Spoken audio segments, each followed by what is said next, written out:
السلام عليكم ورحمة الله وبركاته، حبايب قلب فراويلة. ازيكم حبايب قلب اختكم؟ عاملين ايه؟ وحشتوني كتير كتير. انا بشكر اخواتي وحبايبي، وحشتوني والله وحشتوني. كل سنة وانتم طيبين. انا بعيد على اخواتي وبرمض على اخواتي، وربنا يجعله رمضان خير عليكم يا رب كده، وعلى بيوتكم وعلى اولادكم. وكل سنة وانتم طيبين. رمضان على الابواب يا حبايب قلبي. يا رب كده يجعلنا كده دايما في زيادة، وما ينقص مننا حد، ويجعله كده رمضان خير على أمة محمد. اللهم امين يا رب العالمين. طبعا يا حبايب قلبي، انا بقالي طبعا يومين ما طلعتش ولا حاجه، فقلت بقى لا، اخواتي وحبايبي وحشوني. اما اطلع بقى ايه، اتكلم بقى معاهم كده في احداث اليوتيوب اللي ما بتنتهيش. والكلام بقى اللي احنا ايه مش قادرين كده نسمعه، ولا قادرين ان احنا نستوعبه. هتتكلمي على ايه يا فراويلة؟ طبعا هتكلم على محمد البورسعيدي، وهتكلم طبعا على طليقته سلمى، وطبعا الحوارات اللي عاملينها هما الاتنين، وتلوث الودن اللي بنسمعه، والإيحاءات الجنسية، وقلة الأدب والسفالة اللي مفيش بعدها ولا قبلها. زي ما يكون كده مفيش حد على وجه الأرض طلق وانفصل عن مراته، ولا واحدة اتفصلت عن جوزها، إلا هما الاتنين دول بس. المأذون طلقهم ومات، ما طلقش حد تاني. طالعين يا حبايب قلبي تو كل يوم، ده يحلل لها وهي تحلل لها. واحنا بصراحة مش عارفين التحاليل دي نوعها ايه بالظبط. يعني لو قالوا لنا التحاليل دي نوعها ايه، احنا هنرتاح وهنفهم. هو حبايبي طالع يحلل كلامها، وهي طالعة تحلل كلامه. طلعت طبعا في العيد ميلاد بتاعهم ريماس ولا رموسة بنت حرحر. فدخل لها واحد اسمه احمد ابو الخير، فهي بتقول اخويا الكبير، حرحر بتقول اخويا الكبير. فالبنت بتقول لها هو خاله دوت ولا عمه. راحت طبعا الاستاذه طبعا سلمى، انا قلت ده هو مش اخوها، ده دوت رفيقها. الحق يا قرني، حط ايديها على رجله.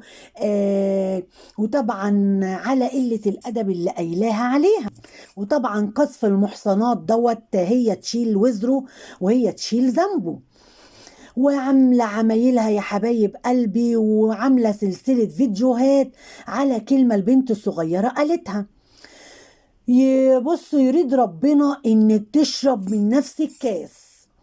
النهاردة يا حبايب قلبي تاني يوم على طول ربنا سقاها من نفس الكاس. تعالى يا أستاذ مالك، قعدت مالك على رجليها. الناس على اليوتيوب بيشتموني يا مالك، هتقول لهم ايه؟ راح الأستاذ مالك راح قال لها اطلعوا امشوا باين غوروا. وراح ايه أمكم باللفظ الصريح، راحت ضربة الواد على بقه. وراح طبعا البنكيري راح قعد يطقطق. وطبعا زمان مالك النهارده ايه سلخينه على باب الشقه. واراد ربنا برضو ان انت تشربي من نفس الكاس، وهيبقى معمول لك برضو سلسله فيديوهات، وانت سدي قدامها يا حلوه يا اموره. يلا عماله تتعوجي في لسانك شمال وتتعوجي في لسانك يمين، والمستوى والشقة والمطبخ والركنة، وانت بتاعت الانجليزي، وشبع بعد جوع شغل حرمان. وشوف انا بقيت فين وانت كنت فين، انت قاعد في عشة، انت قاعد في زبالة. الله. طب ما العشة والزبالة دي يا مفضوحة، ما انت كنتش عايشة فيها، وكنتش راضية، وكان على قلبك زي العسل، وكنتش عايشة على السطح بتاكلي معاك كلاب في صينية فرعون بتاعت الكلاب. هو البورسعيدي زفت وتين وسباب أعراض، وراجل يعني زبالة الزبالة. بس الواحد يقول اللي ليه واللي عليه. انت ايام ما كنتش معاه في اكتر ما ضربك بالنار ورحتي اتنازلتيله وقعدتي على ذمته بعديها. لما جه طبعا بتاع النسوان البنكيري طبعا شقطك من على التيك توك، وخدك من وسط جوزك ومن وسط عيالك. وطبعا اتجوزتيه عشان يصرف عليكي. فخلاص بقى البورسعيدي زفت وطين، هو سباب اعراض وراجل ملوش امان وعويل وكل الكلام ده، انا معاكي.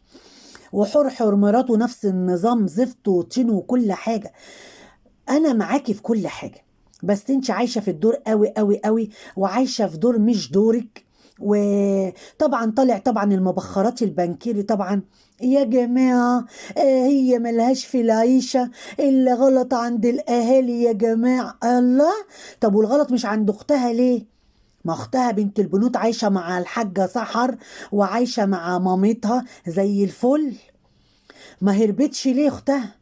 لما الغلط عند الأهالي ما هربتش ليه؟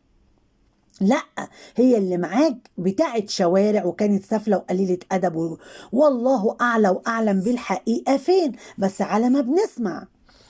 طبعا طالعة ماسكة حرحر وأبوكي وأمك وأختك، واللي قاعدين والمعازيم واللي قاعدين تحت الكراسي واللي قاعدين تحت الترابيزات، مش مخليه لهم جنب يناموا عليه. طيب أنا معاكي يا ستي نقطة نقطة. طب حرحر لقت ابوها حط ايده في ايد البورسعيدي سباب الاعراض، وكتب كتابه عليه. طب انت بقى، مين حط ايده في ايد البنكيري وكتب كتابه عليكي؟ ولا شفنا لك اب ولا شفنا لك ام.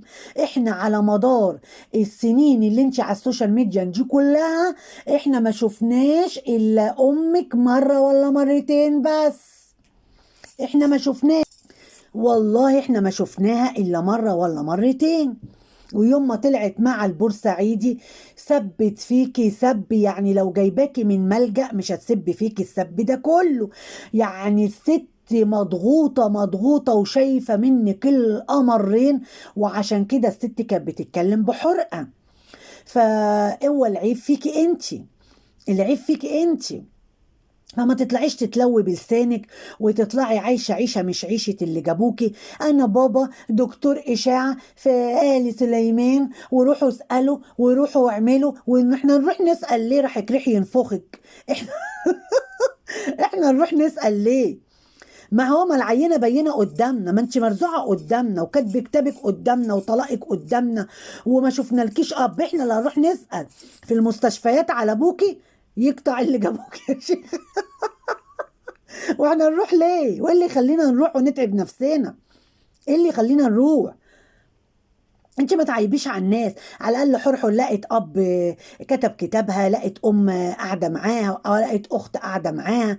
لكن انت مش شايفين لك اي حد غير البنكير اللي قاعد بس يستنزفك في الفلوس. وطلع طبعا بقه قالها لما البورسعيدي قال جايبه مشتريات رمضان، راح طلع طبعا البنكيري طبعا متنرفز، وراح قال له يا عويل يا ابو قرون، هي جايبه الاكل اللي ابنها ياكله عشان ما حدش ياكل ابنها.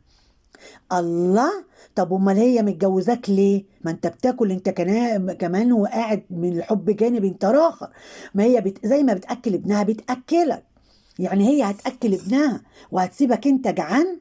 ولا انتوا عايشين بقى نظام الأجانب، كل واحد بقى ياكل ويحاسب لنفسه؟ ما انت فاهمنا بقى. ورحت طلع البنكيري مستفز قوي، ويا قرني يا ابو قرون، هي ساره هي جايبه المشتريات اللي ابنها بياكله. الله، طب ما ابنها وهي مسؤولين منك يا قفا. بدل ما انت قاعد مفخد تصحى من النوم المغرب، وطول النهار طول الليل صاحي انت وهي تشربوا في السجاير، وطول النهار نايمين مفخدين، وترجعوا تقولوا اللي بيقولوا واللي بيعيدوا. افرض سلمى دي ما جالهاش دخل من اليوتيوب ولا القنوات بتاعتها، كنت ما انا لا لا لا، ما كنتش هتتجوزها. انا فاهمه انا فاهمه. انت كل ما تطلع انا بصرف على بيتين وبصرف على القديمه وبصرف على الجديده. لا، انت واضح ان انت كل فلوسك وكل حالك وملك للقديمه طبعا تحلى ولو كانت وحله، والجديدة دي طبعا واخداك كده طبعا ستار. بتصرف عليك طبعا من فلوس القنوات، وبتأكلك وبتشربك وبتفسحك طبعا من فلوس القنوات. ده اللي واضح لنا. طبعا دخلت لها واحدة اسمها منى استفزتها. هو معاه شهادة ايه؟ راحت جابت قمت اتنحررت ورحت جبت البطاقة بتاعتك. راحت طبعا مدارية طبعا البطاقة وورتنا طبعا بكالوريوس تجارة. طب فين بقى العمل؟ فين الوظيفة؟ فين بقى الشغلانة بتاعتك؟ ما انت لو موظف حتى في الحي كان كان هيبقى مكتوب ان انت موظف في الحي، مفيش ولا وظيفة ولا مكتوب شغلة ولا مشغلة. انت طبعا اتنرفزت وخدتك الشهامة والرجولة، وقمت جريت رحت جبت لها البطاقة عشان توريها التعليم بتاعك ان انت كنت في كلية تجارة. بس برضو ربنا برضو كسفك. فين بقى الوظيفة بتاعتك بقى؟ هو مش الموظف ده يا حبايبي بيكتبوا في البطاقة بتاعته الوظيفة بتاعته؟ انت بقى فين بقى؟ فين العمل بتاعك وفين وظيفتك وفين شغلانتك؟ انت تشتغل على المدفع برر. انت طبعا لو موظف ولا شغال اي شغلانه هتتكتب لك في البطاقه عشان هتبقى محسوب على الدوله. لكن انت من الواضح ان انت البطاقه بتاعتك نجيفه نجيفه، يعني مفيش بس ال الكليه بتاعتك واسمك طبعا بالكامل ومتزوج، بس هو ده اللي احنا شفناه. ولا شفنا وظيفه ولا شفنا شغلانه ولا شفنا اي حاجه. يعني معنى كده ان انت عويل وعواطلي وهي بتصرف عليك زي برضو محمد البورسعيدي، ما تتخيرش عنه.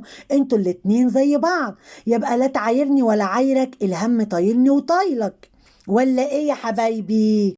وطلع طبعا عمالة احمد بيودي مالك جلالة السخنة، وبيوديه طبعا اكوا بارك وبيفسحه وبيوديه. طب ما بفلوس ماما، ما هو بيودي، ما انا معاك ان هو بيودي، بس بفلوس ماما وبشغل ماما واللايفات بتاعت ماما والمشاهدات بتاعت ماما والقبض بتاع اليوتيوب بتاع ماما.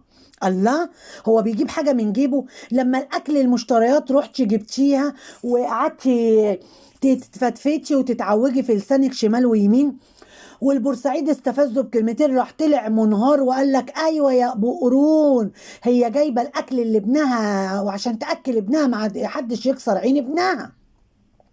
هو مين يا راجل يا ناقص اللي هيكسر عين ابنها؟ ما محدش في الشقه الا انتوا الاتنين والواد الصغير.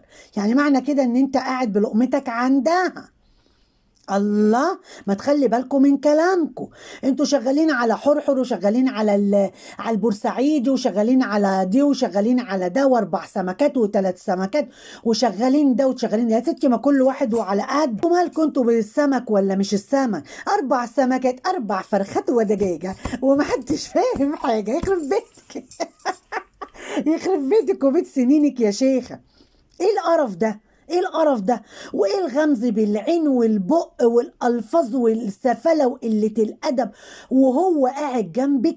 اوراني كبير برضه، مش البورسعيدي لوحده الاوراني، هو برضه قاعد اوراني، قاعد في اللايف وسامع لك وسامع الالفاظ القذره اللي عماله تقوليها، وعارف ان في اللايف في رجاله اشكال والوان، وسامح لك بقله الادب والسفله. ما يتخيرش عن الاوراني خالص. هو اوراني برضه، هو اوراني برضه، هو برضو اوراني برضو ومقرنن عليكي برضو. مش الاوراني بس اللي بيقرنن على حوريه، لو هو برضو بيقرنن عليكي، بس هو مكسور عينه ليكي عشان اطعم الفم يستحي العين، ملوش عين يتكلم معاكي.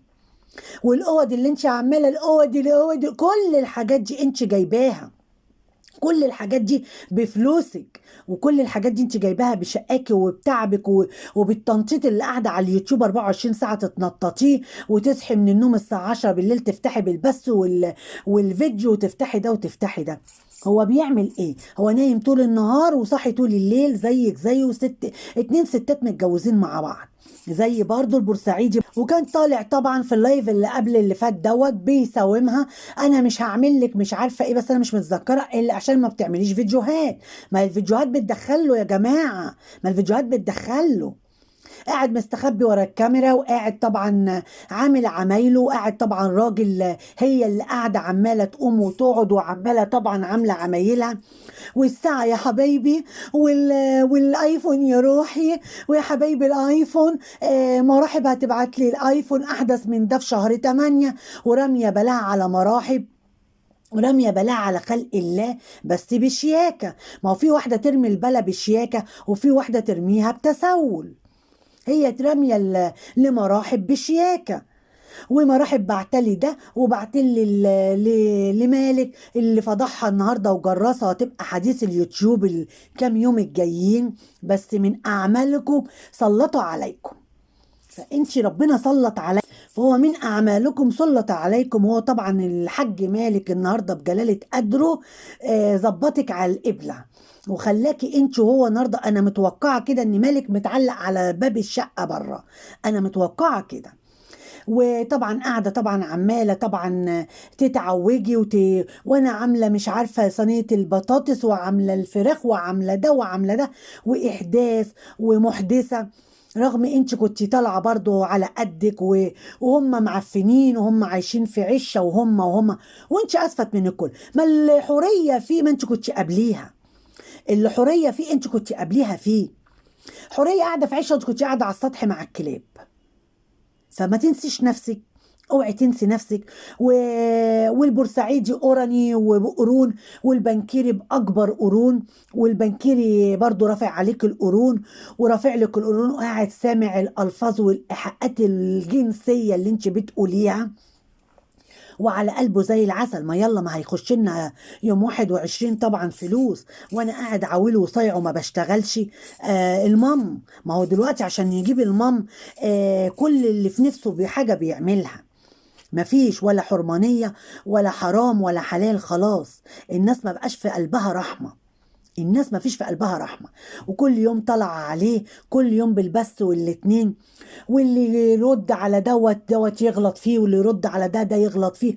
واخر قلة ادب واخر سفالة، والاتنين في منتهى القذارة وقلة الادب، في منتهى السفالة وقلة الادب. فاهدي كده على نفسك وقولي هديت. وانت كل ما بتعيبي انت برضو زفت وطين. كنت بتلبسي برضو لبس معفن. انت بتقولي حوريه كانت بتلبس لبس معفن ومطلعه البلوفر مقطوع من هنا. انت كنت بتلبسي برضو لبس معفن ولبس مقطع ولبس واسع، وكنت عامله زي الخرتيته قد النصيبه. كنت قد ترابيزه السفره، وكنت زي العجله. وشك كان عامل زي الصينيه ال 38 صينيه. انت عارفه الصينيه بتاعت الكيكه، صينيه الكيكه اكبر صينيه، وشك كان عامل زيها. ما كانش حد بيتنمر عليكي، ما كانش حد بيتكلم عليكي. انت طالعه تتنمري على بنت الناس، وطالعه تهينيها، وطالعه تقل ادبك عليها. سيبيها باللي هي فيه وخليك انت في محتواكي. بس محتواكي مش هيجيب لك مشاهدات زي ما بتطلعي عليهم، عشان تبقي فاهمه. وهم شرحوا هم لما بيعملوا اي فلوج وبينزلوا ويتفسحوا ويروحوا وييجوا، ما بيجيبوش برضو مشاهدات زي ما بيطلعوا عليك. يعني انتوا الاتنين بتشغلوا بعض، انتوا الاتنين طالعين على بعض، انتوا الاتنين بترزقوا بعض. الرزاق ربنا طبعا فوق كل شيء. بس اتقوا الله، واتقوا ايام مفترجه، واتقوا داخل علينا رمضان. انا مش هطلع يا حبايبي في رمضان الصبح ولا تطلعي بالليل، عشان احنا مش عايزين نشيل وزر، واحنا مش عايزين نشيل ذنب. ده الواحد والله مش عارف اذا كان هيطلع في رمضان والله ما يطلعش. والواحد الحمد لله حكيم في اسلوبه وحكيم في كلامه وحكيم في الفاظه. والواحد بيقول يعني احنا يمكن شهر رمضان ما نطلعش، لا بنسب عرض ولا بنقول الفاظ ولا بنقول ايحاءات جنسيه ولا بنقل ادبنا على حد ولا بنتبلى على حد ولا بنمسك غلطات على حد. احنا بنقول اللي احنا بنسمعه وبنقوله بشكل برضو ظريف وشكل حلو، مش بقلة الادب اللي احنا بنسمعها. فانا مش عارفه بصراحه في رمضان انتوا يعني هتبقوا ازاي. انا مش عارفه، بس انا واثقه ومتاكده ان انتوا هتطلعوا، عشان هتاكلوا المم منين. ربنا يهدي، ربنا يهدي. وما تنسيش نفسك يا سلمى، واعدلي عوجة لسانك. لان يكفيك شر الجعان لما يشبع. وانت كنت جعانه وطالعه من تحت الارض وجايه من الشارع وجايه من تسول، نفضوكي وقعدوكي ومسكتي فلوس ومسكتي ما هي. فالفلوس طبعا عمت عينك، فنسيتي اصلك. انت نسيتي اصلك. بابا اللي بتتعوجي بيه احنا ما شفناهوش وهو متبري منك، ماما متبريه منك. ما تقعديش تغلطي في الناس، وما تقعديش تلومي على ابوها وعلى امها وعلى عيلتها. وانت مالكيش اهل اصلا، وانت لاجئه جايه من الشارع. احنا ما شفنالكيش اي حد من يوم ما طلعتي، احنا ما شفنالكيش اي حد. مامتك طلعت معاكي مره ولا مرتين هي واختك، وبعد كده فسوا واختفوا. مش شايفين الا انت بس. فهدي على نفسك وما تنسيش اصلك، اوعي تنسي اصلك. وقبلي بقى سلسلة الفيديوهات اللي هتقابليها بسبب ربايتك للاستاذ مالك، وبسبب المعاملة بتاعتكم والألفاظ القذرة اللي بتقوليها انت والبنكيري قدام بعض، والولد بيبقى في الأوضة سامعك طبعا وانت بتقولي إيحاءات وقلة أدب. فالواد لاقط طبعا كل حاجة، ودليل على كده النهارده أول ما قعدتيه على رجلك راح الواد ظرفك بالكلمة خلاكوا تشليتوا انت والبنكيري. فربنا برضو بيسلط أبدان على أبدان. حبايب قلبي، لو عجبكم الفيديو اوعوا تنسوني باللايك والاشتراك، والسلام عليكم ورحمة الله وبركاته.